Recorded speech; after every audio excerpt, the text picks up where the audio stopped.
Russia Ukraine যুদ্ধ কি আরো ভয়াবহ হতে চলেছে? ইউক্রেন যুদ্ধ নিয়ে রাশিয়ার দাবি পূরণ না হলে কি হবে? পুতিন কি আক্রমণের মাত্রা আরো বৃদ্ধি করতে চলেছেন? কারণ ইউক্রেনের সামরিক বাহিনীকে সতর্ক করে রুশ প্রেসিডেন্ট ভ্লাদিমির পুতিন জানিয়ে দিয়েছেন কিয়েভের শেষ সৈন্যকেও ঘায়েল করতে প্রস্তুত রাশিয়ার সামরিক বাহিনী। এই হুমকির মাধ্যমে কি বোঝাতে চাইছেন পুতিন? শান্তি আলোচনার আড়ালে কি যুদ্ধের কৌশল বদলাচ্ছে রাশিয়া?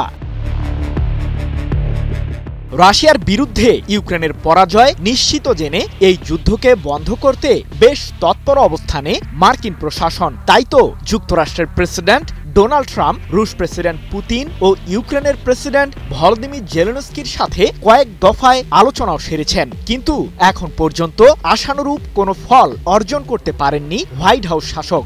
যদিও মার্কিন কূটনীতিকদের আগামী সপ্তাহের প্রথমার্ধে রাশিয়া পাঠাচ্ছেন ট্রাম্প। এ সময় পুতিনের সাথে শান্তি চুক্তির বিষয়টি নিয়ে আলোচনা করবেন মার্কিন প্রতিনিধিরা। প্রশ্ন হলো, ইউক্রেনের প্রেসিডেন্ট জেলেনস্কির সাথে কি শান্তি চুক্তিতে যাবেন পুতিন? টানা প্রায় 4 বছর ধরে রাশিয়ার বিরুদ্ধে যুদ্ধের ময়দানে লড়ছে ইউক্রেনের সেনারা। তবে যুক্তরাষ্ট্র সহ পশ্চিমাদের অঢেল সহায়তা পাওয়া সত্ত্বেও রাশিয়ার বিরুদ্ধে হিমশিম অবস্থায় কিয়েভ, যার কারণে রাশিয়ার কাছে ইউক্রেনকে এখন পর্যন্ত হারাতে হয়েছে 20% অঞ্চল। এমন বাস্তবতায় জেলেনস্কির সাথে শান্তি চুক্তি নিয়ে পুতিন বলেন, ইউক্রেনের বর্তমান নেতৃত্বের সাথে কোনো ধরনের চুক্তিতে যাওয়া অর্থহীন। জেলেনস্কির এ প্রসঙ্গে কোনো বৈধতা নেই। 27 নভেম্বর এক প্রতিবেদনে এমন তথ্যই জানিয়েছে অস্ট্রেলিয়ার সংবাদ মাধ্যম এবিসি নিউজ। তাহলে কি যুদ্ধ চালিয়ে যাবেন পুতিন? বাছাইকৃত কাঁচামাল ও স্বয়ংক্রিয় ইউরোপিয়ান মেশিনে তৈরি হয় all time honeycomb, all time healthy life. ইউক্রেনের রাশিয়ার দখলকৃত অঞ্চল থেকে জেলেনস্কি সৈন্য প্রত্যাহার না করলে দেশটির সাথে কোনো ধরনের শান্তি চুক্তিতে না যাওয়ার ইঙ্গিত দিয়েছেন পুতিন। এমনকি ইউক্রেনের শেষ সৈন্যের বিরুদ্ধেও লড়ার ঘোষণা দিয়েছেন রুশ প্রেসিডেন্ট। এ প্রসঙ্গে পুতিন বলেন, ইউক্রেনের সৈন্যরা যদি অধিকৃত অঞ্চল ছেড়ে চলে যায় তাহলে আমরা সামরিক পদক্ষেপ বন্ধ করব, কিন্তু যদি তারা সেটা না করে তাহলে আমরা সশস্ত্র শক্তি প্রয়োগের মাধ্যমে তা অর্জন করব।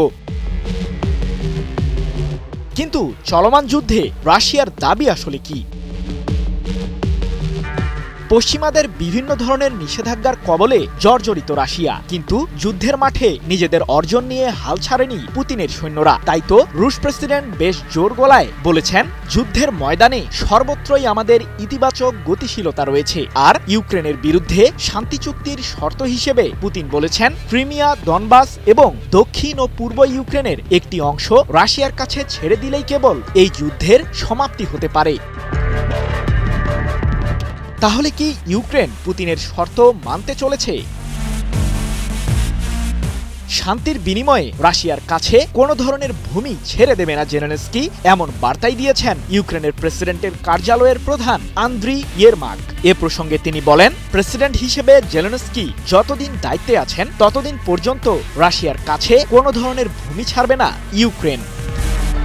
সৃজন মাহমুদ, নিউজ 24।